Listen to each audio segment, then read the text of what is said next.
So here we are with the Fox News alert. Israel launching a new offensive into Gaza, striking the Strip's largest city, Gaza City, and taking down entire buildings. It comes as Secretary of State Marco Rubio continues his trip through the Middle East. Alex Hogan joins us now from London. Hey, Alex. Hi, Brian. After weeks of preparing for an increase of force, we are seeing this new ground offensive begin in Gaza. It was a night of heavy strikes overnight. The IDF says that it has started this new early phase of its ground offensive in Gaza City. The city's hospital today has reported 20 deaths and as many as 90 wounded. The IDF says the number of ground forces will rise in the coming days as they warn civilians to head south. Defense Minister Israel Katz today says the IDF is using an iron fist and that Gaza City is burning. U.S. Secretary of State Marco Rubio is now in Doha. He's meeting with officials to discuss Israel's strike in Qatar on Hamas last week. And before leaving Israel, he stressed the urgency of securing a ceasefire.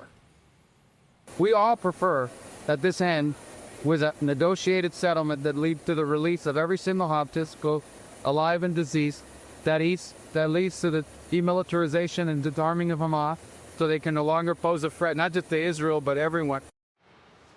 It went on to say that this is a very short window of time that we are looking at, not a matter of months, but rather days and even weeks. Brian. All right, Alex, thank you. Meanwhile, I'd like to bring in former Secretary of State, Fox News contributor Mike Pompeo. Mr. Secretary, you think this operation was necessary and inevitable. Do you think it'll be successful? Brian, good morning. I do think it'll be successful. I think it'll be a long slog. They've been building this operation for weeks, getting ready for this. They've now told the civilians to clear out. I hope they all do. But they're going to go chase down every last leader of the Hamas military. And this is important that for Israeli security, you've got to go do this.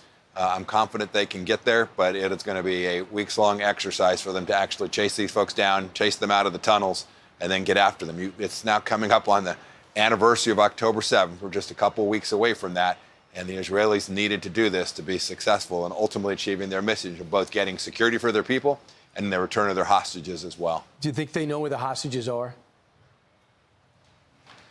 Brian, I'm guessing they know where some of them are, but not all of them. And I'm pretty confident that Hamas moves them around with some frequency. So it is a very difficult challenge. And one of the reasons they're having to go into Gaza is, as Secretary Rubio says, because the Hamas folks have refused to enter any serious ceasefire conversation and actually return those hostages home.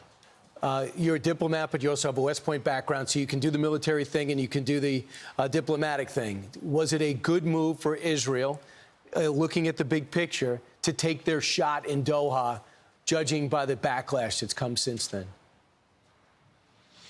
And Brian, I'm not sure I know the answer to that, but the Israelis clearly believed that they needed to do that. It's those folks sitting in suits in nice offices that are directing the death and the threats against Israelis even today. And I know the United States would do this. We go anywhere always to capture folks that are trying to kill Americans. I think the Israelis are going to do exactly the same thing we would do to defend our own citizens. We see Big Ben in the background. We know you're in the UK. We know the president's going to be in the UK today. Meanwhile, one of the big issues that the president's already brought up is the crackdown on free speech. Charlie Kirk brought that up at Oxford. Listen to this exchange. Here in this country, you guys invented the idea of free speech. You brought it to the world. You guys do not have free speech in this country anymore. 30 people a day are arrested in the UK for inflammatory social media posts. But when I look at Britain today, I see a country where the ruling elites are in a race to abandon the very values, the values that made them so great in the first place. This country just had its 14th uninterrupted year of so-called conservative rule. And what did they conserve exactly? Well, they didn't conserve the ancient British rights to freedom of speech. Was he right? Is he right? Yeah. Look, Charlie was spot on there. I've been here for a couple of days. I've heard this from many of my conservative friends here in the United Kingdom. It is the case that free speech rights are being curtailed in London and elsewhere. We've got a significant immigration problem in the United Kingdom. Those are deeply related. The United Kingdom is a place that we all know as Americans. We love them. They are great partners of the United States of America on security and economics, but they've got to clean up their act. They need to return to the very set of values that they've had for so long. And when they do, there'll be more freedom of speech, more economic success, and the partnership between the U.S. and the United Kingdom that President Trump's coming here to support today, it'll continue to grow, Brian. Mr. Secretary, thanks so much. Always great to have you on. Appreciate it. I'm Steve Doocy. I'm Brian Kilmeade. And I'm Ainsley Earhart. And click here to subscribe to the Fox News YouTube page to catch our hottest interviews and most compelling analysis.